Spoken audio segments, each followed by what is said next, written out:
Big series win for you guys. I mean, can you just talk about bouncing back from yesterday? We talked in the pregame about the expectations of this program, and today was all about sole rights of first place between two good teams and good programs. But our program's got a rich tradition. It's built over consistency, and it's our job to go out there and be accountable for the expectations that are placed on us. And that was a challenge today, to do just that and to get the momentum back in our favor. We had it on Friday. La Tech, good program, takes it away from us yesterday.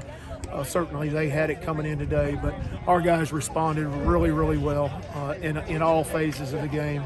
People will see the 8 runs on the board, and we'll talk about that in a second, but the ability for Hurston to go out and cover 7 innings, only give up 1 hit, no runs, 10 strikeouts, 3 walks, and then follow up with Dalton Rogers for 2 clean innings and 3 strikeouts.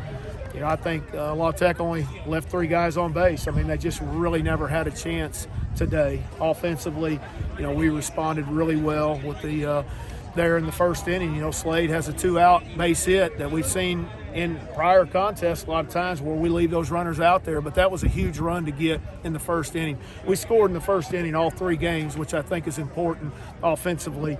And then, of course, in the second inning with Pato and a two-run bomb. A lot of good base running in there. Rodrigo does a nice hit and run.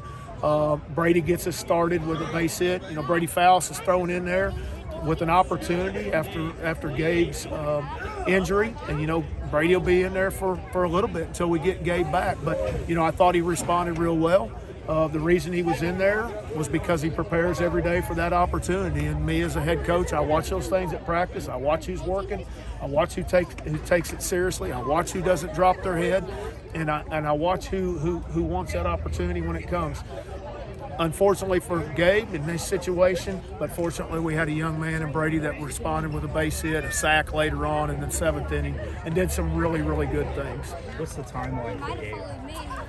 At least a week. I mean, he won't be available for next weekend. I'm going to try to talk to the doctor this afternoon after we get out of here and see. But he'll be reevaluated on Tuesday by the eye specialist, and we'll see from there. But right now, he's 8 stitches, no bone break, got just a slight tear in the iris that will recover and repair itself. So his vision is good. His eyes swollen and closed, but I would say maybe the next home game, which would be, I think, Southeastern. Maybe we could get him in there, but that's something we're not certainly going to push, just as a precaution to him. You put Carson Pato on the leadoff today. I mean, can you talk about that process? He swings the bat well. He takes pitches well. I know he had 3 strikeouts yesterday, but I look up and down that lineup. Brady hasn't had enough at bats for me to say, hey, you need to be seeing more at bats than somebody else that's been in there and had them. And Carson, to me, he's got surprising speed for as big as he is. He takes pitches. He's not afraid to take his walks. And, he's been seeing the ball pretty good. And I wanted, when that lineup turns over, I wanted him to get more at-bats than probably anybody else. And certainly he had a great day today at the plate. Can you speak to Carson's comfort level in right field?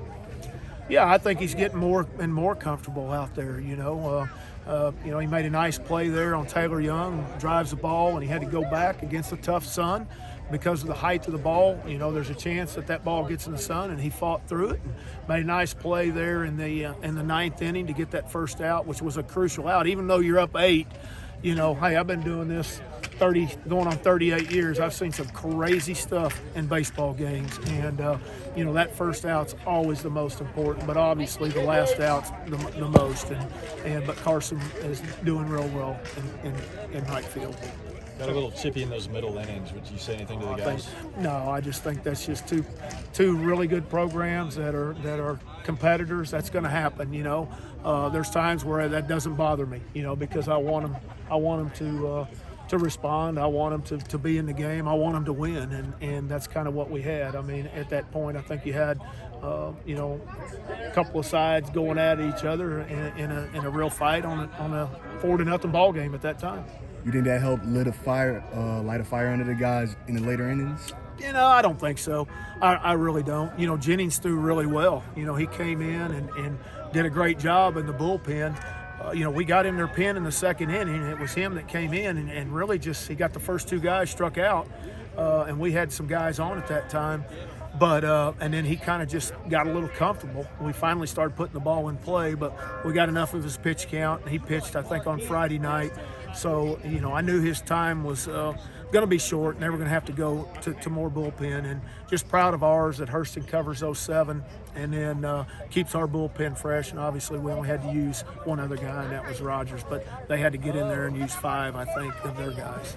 You talk about Ewing's homer at the end that kind of put it away for you guys. Yeah, it was a 2-strike situation, and I'm just sitting there thinking about, he's got the ability to do that. I mean, if he gets the right pitch and he puts a good swing on it, I mean, he's got a chance to do it. And boy, I tell you what, at that point, I think you're still a little bit worried, and then whenever you hit the 3-run homer to make it 8, then you certainly can exhale a little bit. You get a good series win, but you got a tough stretch coming up. Oh, yeah, they're all tough. I mean, it doesn't matter.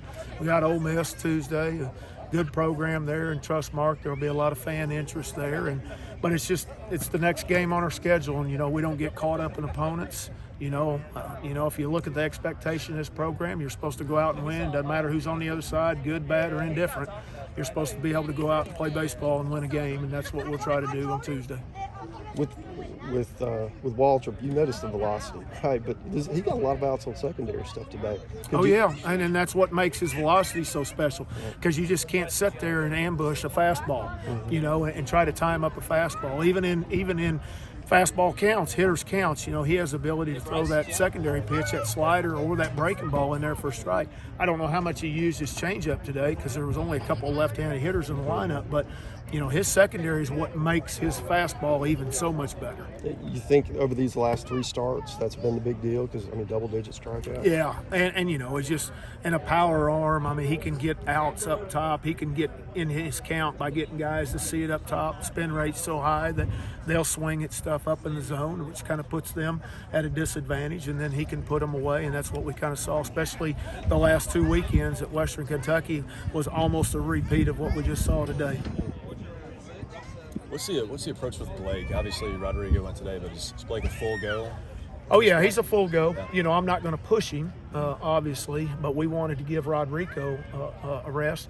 Rodrigo has been caught 20 games straight, before yesterday, and so it was good to give him a little break, start working Blake back in it because, Blake was doing really good prior. Now, let me tell you something.